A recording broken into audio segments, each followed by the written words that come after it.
Hi, welcome to an HMC HealthWorks podcast. I'm Vicki Putnam, and we are joined by certified wellness coach Elizabeth Dupont. Welcome, Elizabeth. Yes, thank you. Greetings. Thanks for having me. So, Elizabeth, today we will discuss some behavior change. And as a wellness coach, your primary goal is to facilitate an individual's growth and change. In the arena of health, fitness, and wellness, you focus on behavioral changes that support a higher level of health and well-being. Yes, and today I will discuss the trans-theoretical model of behavior change. It is developed by Dr. James Prochaska, and the model is based on more than 25 years of research measuring behavior change for a wide variety of health behaviors, and is one of the models that we do use while coaching our individuals here at HMC. Interesting. So I know research has shown that self-change is a staged process and that there are 5 stages of change. Can you tell me a little bit more about these stages? Sure. There are stages, and we move from not thinking about changing behavior to thinking about it, to planning to change, and to testing out ways to do it before we actually start. It is really important to recognize that the individual may move forward toward action or may slip back to inactive during the time that you are working together. And when a coach is aware of the stage, we can apply techniques for assisting change that are specific and effective for the stage they are in. Application of specific techniques at each stage will help the participant reach their health, fitness, and wellness goals more quickly and effectively, and will be able to maintain them. Interesting information. So, Elizabeth, tell me about the first stage, pre-contemplation. This is the I won't or I can't stage. When someone is not even thinking about adopting a healthy behavior, it's usually because they fall into one or two categories, the I won't or the I can't people. The I won't people are not interested in changing because they do not feel they have a problem. Family and friends may feel otherwise and may be nagging them about it, but they refuse to see the problem. The I won't people would like to change, but they don't believe it is even possible for very different reasons. Both kinds of people are not even thinking about making a change when it comes to that area in their lives. So, as a coach, how do you assist these individuals? Well, in the I won't people, we leave it open. We provide our contact information and let them think about it more. For the I can't people, I provide sincere empathy. We use reflections to show understanding and respect for their feelings and needs. Discuss and sort through their barriers in a positive and rational way so they can learn from them rather than being overwhelmed by the negative emotions of ignoring it or even perhaps the past failures. Yeah, that's definitely a lot to think about. So, Elizabeth, what is the next stage after that? The next stage is contemplation, or the I may stage. Individuals are thinking about changing an unhealthy behavior or adopting a healthy behavior and are considering taking action within the next 6 months. They are more aware of the benefits inherent in changing and less satisfied with their present health and well-being than the pre-contemplators.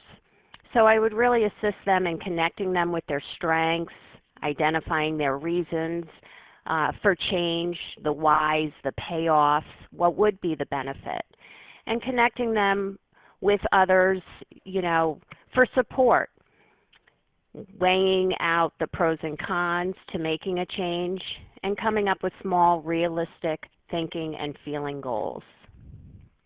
Well, it really sounds like the coach can play a huge role with nurturing change in that contemplation stage. So after that contemplation stage, what's next?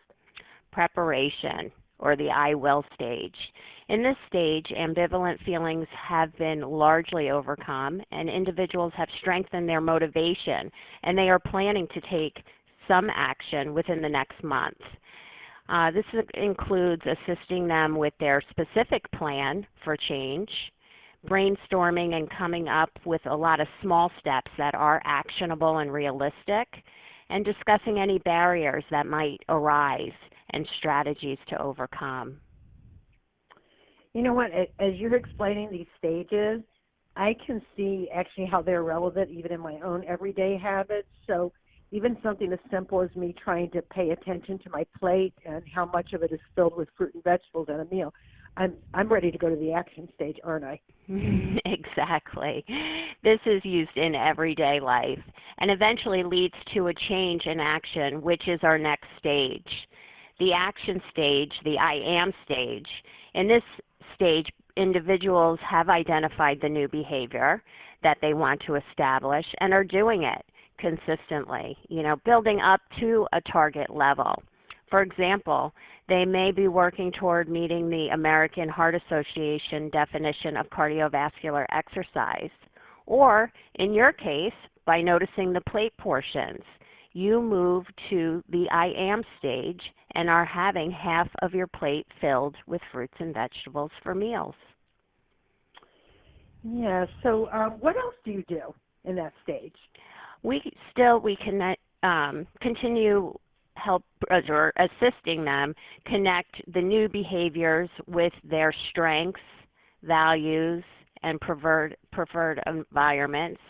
We target gradual change, small achievable steps that really assist clients to feel successful early. Learning from setbacks and coming up with strategies to increase success, and discuss the situations that could be problematic and develop a strategy to cope with the situation before it actually arises. The support is continued into the maintenance stage, which is the next stage. That is the I still am stage, when the new behavior has become a habit and is done automatically, which usually takes about 6 months after the initial behavior has changed. There are different sets of risk in maintenance, including boredom and the danger of gradually slipping back into old, less helpful habits. So it really is important to reconnect and appreciate the value of new behaviors in serving their vision and goals. Challenge them to keep growing by setting new behavioral goals that are both interesting and attainable. The environmental support is really important, and connecting with those motivators. And if we have early recognition and rapid response to get back on track is very important. Wow, I mean, this multi-stage process that you shared for behavior change, it actually reminds me of a quote from Dorothy Corkville Briggs, and I don't know if you or any of the listeners have heard of her, but what she says is, growth is not steady, forward, upward progression. It is instead a switchback trail, 3 steps forward, 2 back, 1 around the bushes, and a few simply standing before another leap. And this really is so true. And Elizabeth, thank you so much for all this fascinating information. Oh, you're welcome. Thanks for having me. And I wanted to remind everyone to stay tuned for future HMC HealthWorks podcasts.